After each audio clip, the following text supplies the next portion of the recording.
Ang Kachika Minute natin ngayong gabi ay walang iba kundi si Luan D pa rin. Luan. Thanks, Mike. Parehong excitement at kaba ang nararamdaman ni Kim Rodriguez para sa kanyang first mature role sa Paraiso Ko'y Ikaw. Kabisado na raw niyang ka-eksena ang leading man na si Christopher Martin. Pero may issue nga ba kay Kim na ka-love triangle nila ang dating nobya ni Christopher? Alamin sa chika ni Lars Santiago.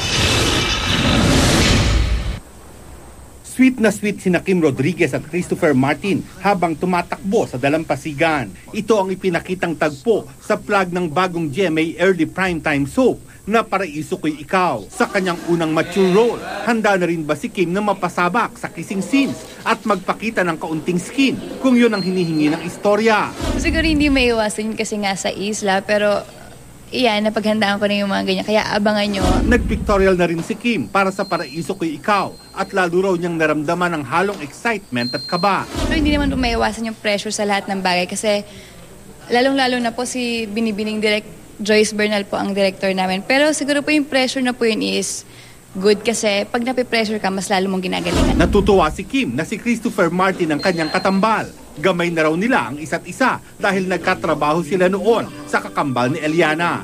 Sa Paraiso Ko'y Ikaw, katriangle naman ni Kim at Christopher ang dating girlfriend ng aktor na si Joyce Ching. Wala naman nung problema kung sila po dati o wala na sila ngayon. Pero kasi po, hindi naman po ako nangingilam sa mga ganyang issue. Ako lang po, ginagawa ko lang po yung trabaho ko. Lars Santiago, updated sa Showbiz Happening.